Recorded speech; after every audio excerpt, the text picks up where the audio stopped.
اصل چیز جو ہے، جو ان تمام چیزوں کی بنیاد ہے، وہ ہے جو میں اکثر عرض کیا کرتا ہوں، اللہ تعالیٰ مجھے آپ کو سب کو اس پر عمل کی توفیق عطا فرمائے، وہ یہ کہ ہم اپنی سوچ کا رخ تبدیل کرنے کی ضرورت ہے۔ ہر وقت ہم سوچتے جو رہتے ہیں، دماغ میں جو خیالات چکر کاٹتے رہتے ہیں، وہ سارے اس دنیا کی لذتوں کے لیے ہیں، دنیا کی راحتوں کے لیے ہیں، دنیا کے اسباب کے لیے ہیں، دنیا کے کاموں کے لیے ہیں۔ کس طرح مجھے زیادہ پیسے مل جائیں، کس طرح مجھے زیادہ راحت مل جائے، کس طرح زیادہ مزہ آ جائے، کس طرح مجھے دنیا میں شہرت مل جائے، کس طرح دنیا میں مجھے کوئی منصب رتبہ مل جائے۔ ساری دوڑ دھوپ، سوچ بچار سب اس طرف گھوم رہی ہے۔ لیکن یہ فکر کہ میں اللہ کا بندہ ہوں، میرا کوئی کام اللہ تعالیٰ کی مرضی کے خلاف تو نہیں ہو رہا، یہ فکر جو ہے یہ یا تو معدوم ہے یا اتنی دبی ہوئی ہے کہ فیصلے اس کی بنیاد پر نہیں ہو رہے۔ اس کی وجہ سے کبھی حب مال ہمیں گھیر لیتا ہے، کبھی حب جاہ گھیر لیتی ہے، کبھی ہمیں گناہوں میں مبتلا کر دیتی ہے، اور کم از کم آخرت سے تو غافل کیے ہوئے ہے ہی ہے۔ تو میرے بھائیوں، یہ بات بار بار عرض کرتا رہتا ہوں کہ اس کا راستہ یہ ہے کہ اپنی سوچ کا رخ جو ہے وہ تبدیل کرو۔ سوچ کا رخ اس طرح تبدیل کرو کہ کوئی بھی انسان ایسا نہیں جو ہر وقت کچھ نہ کچھ سوچ نہ رہا ہو۔ ہے کوئی؟ ہر وقت دماغ میں کچھ نہ کچھ خیالات آتے رہتے ہیں کہ نہیں؟ اور فضول خیالات آتے رہتے ہیں بسا اوقات، جن سے نہ کوئی فائدہ، جن سے نہ کچھ راحت، نہ کوئی آرام، بس خیالات ہیں چلے آ رہے ہیں۔ ایک طوفان ہے خیالات کا، ادھر سے ادھر، ادھر سے ادھر۔ کبھی گھر کا خیال آ گیا، کبھی دفتر کا خیال آ گیا، کبھی اپنے پیسے کا خیال آ گیا، کبھی خیالات میں مگن ہے انسان ہر وقت۔ کتنے خیالوں سے تمہیں فائدہ پہنچا ہے ذرا اندازہ کر کے دیکھو۔ کتنے خیالات صبح سے لے کے شام تک دماغ میں جو خیالات آ رہے ہیں، ان میں سے کتنے خیالات ایسے ہیں جن سے کچھ تمہیں فائدہ پہنچ رہا ہے، دنیا کا یا آخرت کا؟ اکثر و بیشتر نظر آئیں گے کہ فضول خیالات ہیں، اکثر و بیشتر یہ نظر آئے گا، ایسے ہیں جن سے کوئی فائدہ نہیں پہنچ رہا، بس ایسے ہی رو ہے خیالات کی، ادھر سے ادھر بھٹک رہی ہے، ادھر سے ادھر بھٹک رہی ہے۔ اس خیالات کی رو کو تھوڑا سا بدل کے دیکھو۔ کس طرف؟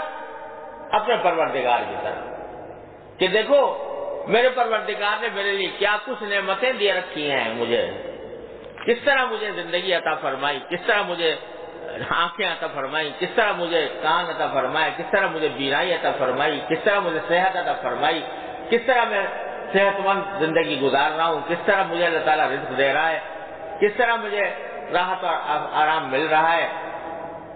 ان چیزوں کا تصور کر کے اللہ تبارک و تعالیٰ کی طرف دھیان لگا کر اس کی نعمتوں کا شکر ادا کرنے کی عادت ڈالو۔ جب کبھی یہ بات ہو جائے گی تو ہر لمحے ہمارا ذہن اللہ تبارک و تعالیٰ کی طرف متوجہ رہے گا کہ یا اللہ، ابھی سردی کا موسم ہے، الحمدللہ آپ نے مجھے اچھے کپڑے دے دیے ہیں کہ جس سے مجھے راحت مل رہی ہے۔ یا اللہ، سردی کے موسم میں چھت کے نیچے بیٹھے ہوئے ہیں، کہیں سہارا کے اندر نہیں۔ کتنے لوگ ہیں جو بیچارے کھلے میں آسمان کے نیچے ہیں، برف باری کے اندر۔ دیکھو شام کے لوگوں کا حال پڑھ رہے ہوگے، سن رہے ہوگے کس حال میں ہیں شام کے مہاجرین۔ تو ان کا تصور کرو اور پھر دیکھو اپنے آپ کو دیکھو، ان کے مقابلے میں روٹی انہیں میسر نہیں آ رہی ہے، وہ رات کو چھت کے اوپر چھت نہیں ہے، برف باری سے بچنے کا سامان نہیں ہے، کھانے کے لیے بچوں کو کھلانے کے لیے کوئی چیز نہیں میسر ہے۔ ان کا تصور کرو اور پھر دیکھو اپنے آپ کو، اے اللہ کیا آپ نے کیسا کرم فرمایا ہوا ہے مجھ پر کہ مجھے رہنے کے لیے مکان بھی آرام دے رکھا ہے، اے اللہ آپ نے مجھے کھانے کو بھی دے رکھا ہے، اے اللہ میرے بچے بھی خوش ہیں، اے اللہ میری تندرست بھی ہوں، اے اللہ نہ سردی سے پریشان ہوں نہ گرمی سے پریشان ہوں، اپنے ہر چیز کا مجھے اہل دے رکھا ہے۔ ان چیزوں کی طرف دھیان جو بھٹک رہا ہے نا خیال ادھر سے ادھر، اس بھٹکے ہوئے خیال کو اپنے اوپر اللہ تعالیٰ نے جو نعمتیں عطا فرمائی ہیں ان کی طرف متوجہ کرو.